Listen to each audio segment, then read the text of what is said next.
Yo, what's good, YouTube? It's your boy BACPAC Tay, or as we always say, or we've been saying more recently, it's your boy Tay. You already know what it is. I just showed you what time it is. It's 3:30 in the morning. I'm wide awake. These last couple days I've been up at this time anyway because I've been editing music videos, going crazy and stuff like that. Right now I'm chilling. If you hear a little bit of music in the background, it's because I'm playing Pound Cake, the whole hour instrumental by Drake. As of nowadays, I've been listening to less drill, less trap, and I've been trying to listen to a lot more instrumentals throughout my day. Don't get me wrong, though, I'm still gonna drill it up every once in a while for me. But yeah, I'm really here because y'all see the topic of the video. I really I mean, I would love to do public interviews, love to do skits, love to do pranks. I would love to do videos that I know are gonna blow up my channel, but I feel as if maybe like I have a bigger message and just things that are more important. You know what I mean? Like, and there's nothing wrong with the people that do that. It's awesome content. I'm still gonna do it, but I just wanna be able to use my words to help people and help people go a lot further. And I really want to express a couple things to you guys and then let you know how I've achieved them and how I got there so you guys could do the same thing. Like, and I literally do mean this. Like, when I say these things, when I take my time out of my day to drop videos like this that literally are not gonna blow up. Like, and I say that because I'm not trying to manifest anything negative. Like, these videos are gonna get millions of views in the future when other things blow up. But this video isn't gonna be on YouTube and it's not gonna keep generating views. Like, this is literally me doing this and being vulnerable with y'all. For the people that do choose to watch this, knowing that it's gonna help you means a lot to me. And that's honestly way more than getting a million views or even seeing an M in my bank account because it's gonna go to my family anyway, you feel me? In the Lambo truck. But like, anyway, listen. This is 2022. From 2019 on, forget that. From like all points in my life, I've been fighting demons like anybody else. And I could say right now, in 2022, I'm not fighting any demons. The last thing that I'm trying to get over is trying to understand an event that I've been trying to get over from the past. And it's not that I haven't moved past the event. It's just me trying to understand it. And I'm an overthinker. So when you don't understand something, you're stuck on it, you're thinking. But as of right now, I wouldn't say I'm happy because, same thing I was talking to my moms today, right? Happy is, happiness doesn't last forever. It's literally just a state of being. You could be happy in a moment, sad the next. I'd say I'm content. Content doesn't mean content on my goals. I'm not trying to grow. It just means like where I am right now. Like, I'm very satisfied with where I am right now, especially emotionally, physically. Like, yeah, I'm going to get bigger and better and stuff like that. But like where I am right now, I'm happy to be here because I know I work for this and this is very good. Like, this is a lot. And I'm going to take the time to actually acknowledge where I am in my life. And even though I'm not inside the mansion I thought I'd have at 24, it's valid because I'm still inside a house with the people I love. And the things that are more important to me, which aren't materialistic things, are still here to make me smile every day. So I need y'all to realize that. But listen, I'm going to tell y'all how I've been fighting my demons and how I've won the battle with my demons. Like, and for any of the demons that happen in life, like, they're gonna come ahead. Like, you know what I'm saying? You don't just fight them and they're gone. You don't just go through trials and tribulations and never have ones again. You're gonna consistently go through them. But the whole point is to learn how to fight through them and get through them quicker and faster, how to bounce back harder. That's life, to learn how to roll with the punches and defend yourself better. You feel me? Even when they're coming from a blind spot, how to recover better. First things first, stop running. Like, actually acknowledge why you're hurting right now. Like, whatever you're going through, acknowledge what it is. And the first thing you want to ask yourself is, like, not only what is the hurt, but why am I hurt? Understand that, because when you have a problem you need to solve, in order to solve the problem, to get an answer, you have to understand the problem. When you have a math equation in front of you, you have to understand what they're asking for to ever get an answer, because if you don't, then you're stuck in the middle of nowhere. And I think that's what a lot of people do. You guys have problems and issues and things that bother you, and you don't know where to go because you haven't fully understood why you feel that way, what made you feel that way, and you haven't you haven't actually taken the chance, and I'm not cutting any of this, you haven't taken the chance to like actually acknowledge the other person's side. And I think that's very, very important. Even if somebody did you dirty, there's a thing called closure for a reason. Even if another person did you dirty, some people want to know, why would you do this to me? All the stuff I did for you. And most people just blame it on themselves. Like, maybe he did this for me because, to me because I wasn't good enough. Or maybe she left me because I wasn't good enough. Or maybe if you got closer from her, you find out it had nothing to do with you. I had nothing to do with you at all. Maybe it had to do everything with her. You know what I'm saying? Maybe she just left because she wasn't emotionally available. Maybe he left because he couldn't do it anymore. Maybe he wanted to see other women and didn't want to leave you, feel me, like getting cheated on. Like, and these are just random events and stuff. But I just want y'all to understand these things. Like, a very important part of healing is closure, so you can understand. Because when you don't understand is what drives you crazy. Because we are all overthinkers. We may not be all intellects or overthinkers to the same extent, but we all overthink. We're in a situation that causes us pain. Because when your heart hurts, your heart doesn't have the availability to feel that much emotion besides the pain that you have. So to compensate for that feeling, your brain has to kick in. So now you're trying to make sense of why this hurts. And then when when you can't get something up here, you're clouded and you're confused and you don't know what to do, return to an ex or go to the next girl. It's like now you lead by your heart. So when your brain is, full and confused, then your heart makes up for that compensation. Your heart compensates for what your brain is lacking. You understand how they go with each other? So when you're lacking the understanding in your heart, you have to pick it up in your mind. And when you're lacking understanding in your mind, you have to pick it up in your heart. So right now, if you're hurt and you can't understand a situation, then let your heart lead. And if you feel like you don't know what to do because you don't know how you feel, you have to take time to acknowledge that. So get the closure that's necessary. And then move on from there. Ask yourself, okay, cool, this is what the situation is. Why does it hurt? Why am I still hurting this much, this much time later? How am I going to stop this? Is it the person? Is it the situation? Is it me? Am I not letting go? Can I not forgive? Can I not move on? Has this pain, has this past affected my present to the point that I can't move accordingly because I'm so hurt from the past? You have to figure out all those things. But we're not going to skip past something. How about the people that can't get closure? How about us? Had something on my camera, sorry. I'm not cutting this, I forgot, so I should do that faster. It's just light, I'm an idiot. How about the people that can't get closure? You know what I'm saying? Like, for the people that can't get closure, it's like, dang, like, sometimes you got a form of closure that wasn't enough, and you still have questions that are unanswered, and you're trying to figure out the questions yourself. But it's like, yo, you have questions. I mean, you're trying to figure out the answers yourself, rather, right? You're trying to figure out the answers yourself, and you have all these answers to all these questions that you can't answer. So stop trying to figure it out yourself. That's where acceptance comes in. When you don't have the closure, acceptance comes in both ways, feel me? But acceptance is very, very important when you don't have closure exactly either, because with an explanation, even if you don't accept it, you understand because you heard it.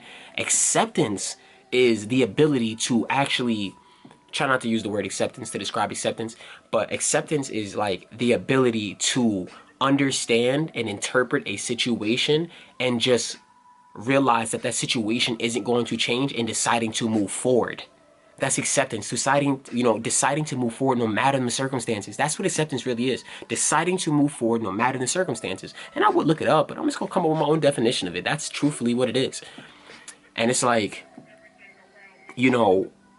I've decided to face my problems. The things that hurt me, I decided to sit there and let the pain sit in. So when you're sitting down and you think about the thing from your past that's bothering you and you choose to get up and occupy yourself, I understand, like in situations like heartbreaks, things that are fresh, it is good to occupy yourself so you don't get stuck under the water. But when it's been time and you've been productive and you've grown and time has separated you from this event and you still feel that pain, you allowing yourself to feel is very necessary. You can't keep running from your problems forever. It's like stuffing your problems in a duffel bag and wearing it. Even though you don't see the problems, they're still attached to you. And eventually, there's going to be more, there's going to be more, there's going to be more. It's going to get heavy and you'll fall. And if you don't have someone to pick you up, you'll stay on the ground. That's called depression. You know what I mean? So you have to slowly take one item out at a time. It doesn't mean phase all of them at the same time. Take as much out as you can handle. Take an item out of your bag, look at it, interpret it, understand it, drop it, throw it. Take out another one. If you can handle all of them at one time, go ahead. But I don't think most people can. That's what we take our time. So I tell y'all, like, actually take the time to feel the emotions. Understand why is the situation hurting me. When you come up with the answer why it's hurting me, now you ask yourself, okay, like, what am I going to do about that? 9 times out of 10, you're just going to have to accept it. We can't control anything in this world but ourselves.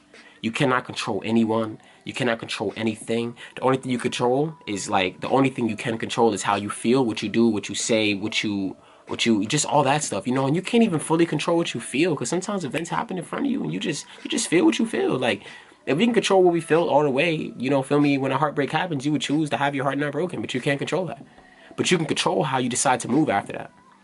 And I say this because this just isn't for heartbreaks. There's plenty of things. Losing your job, not being financially stable. Like, listen, right now, if you're watching this, you have survived 100% of all your hard days. You have survived 100% of all your hardest and all your worst nightmares and all your worst days because you're here to watch this, and those all happened in the past. No matter if you're watching this video 5, 10 years in the future, 30, 50, 100, if YouTube is still here, you have survived all your toughest times. And you're trying to tell me you can't get past this one? Remember the last time you said you couldn't get past it? So how'd you get here? If you keep saying you can't do something, you're never going to be able to do it. And that's just the thing. It's like, I just feel like we're so serious. Like, I heard this from Michael Todd. We have to get back to the point of believing and seeing life as a child does. And I don't mean sit here and be a novice and move with bliss ignorance, because ignorance is bliss, you know, that happiness from not fully understanding. But just being open to positivity, actually seeing the positive side. Stop being so negative all the time. Because if you're always negative, isn't it weird to you that how you're always negative and you always get negative responses and everything around you is negative, but you've never tried something else? Like, oh, everything's negative. I just want it to be negative. It's gonna stay negative. Like, or just try being positive and then maybe watch how things become positive around you. And it's just like, damn, just even having these thoughts of hope from situations that I feel as if are, you know, unrealistic. It says in the Bible, believe it and speak on it as if it already happened. That's manifestation, right? So for the people that manifest the universe and don't believe it's God, fine, whatever. Whatever you think it is, I just know it's God because it says it in the Bible anyway. But you manifest. Manifesting is a positive thing because you're speaking on something in your future that you want and desire as if it already exists. You are claiming something that you can't see. That's having faith in something. And that's what I try to tell people. You have to believe in something. If you don't believe in a higher figure, if you don't believe in the universe, if you don't believe in the will of power, you have to believe in yourself. And you have to believe in the things that you see. So claim it and speak on it as if it already happened, and you will meet it. And it may not be at the time that you want it to be. Like, just because it's not at the time you want it to be doesn't mean it's not going to happen. How are you giving manifestation and thoughts of things you want in this world and putting a timestamp on it? I need this Lambo truck by June 15, 2022. And if I don't get it, which you're never going to get it, then what? If you don't get it by June 15, then what? Like, then what? Like, feel me? Like, if you got it on June 16th, what? You don't want it as much because it didn't happen on your timetable? What happened a year later, it's not going to feel the same. You know, the thing is, we're so focused on how much time is between us and our goals that we're always worried about, you know, how much time is left till I get it. But you don't understand that when you actually get the things in your life that you want and value that will make you feel whole, you will no longer sit back and count the days that you didn't have it. You'll only count the days that you do have it. So stop counting the days you don't have it right now. If anything, it should be a countdown, not a count forward. Feel me? Even if you don't have a date, just say, yo, we're one day closer, we're one day closer. And that's okay, bro. Take your time. You feel me? Like, I'm at such a better place because of the things that I decided to do. You know, I decided to attack, you know, all the negative things inside of me. I decided to go to therapy. I had my first therapy session today. I don't think I'll be going to another one because I realized that all the things she said to me, I already knew. I just was looking for answers from another person that could possibly give me other answers, but she couldn't give me nothing I didn't really know and already understand myself. So it's like, listen, you have one choice. You can either move past all the things that you're going through, or you could let them sit there and just let them stick to you for the rest of your life. But don't expect to be as successful as you think you are, because you cannot fully and clearly chase a path when there's things in front of the path that are holding you back. You can't expect to go down the world's longest road with 2 flat tires, and those 2 flat tires are the thing that's holding you back, can you? Now you gotta push your car. You might get there, but it's gonna take you forever. And you might miss that window that you're supposed to get there on, all because you couldn't let go. You do realize these are tests, right? In order to get the things in your life, the closer you get, the harder it is. So of course, there's stuff just happening out of nowhere. There's a bill after a bill, and my car broke down again after a breakdown. These are all things that are distracting you from your goal. Like, stupid, don't you see it? Don't you see it? You're a basketball player. Middle school, high school gets harder. Now it's hard as hell in college. Now you're getting to the NBA. Every level that you elevate that has more benefits for you is harder to live through. Because when you get to the NBA, yo, when you're in high school, when you're in middle school, there's barely any politics. Now, I know it's different now because back in my day, it's different. We're talking about middle school. I left 8th grade 2011. You know, politics aren't that serious. You get to high school, politics, rankings are that serious. You get to college, politics, ranking, money. Now athletes are getting paid. Now it's more serious. You get to the NBA, politics, rankings, money, how many fans you bring in, endorsements. You see how many more things come in and more things come into play. It gets harder and harder.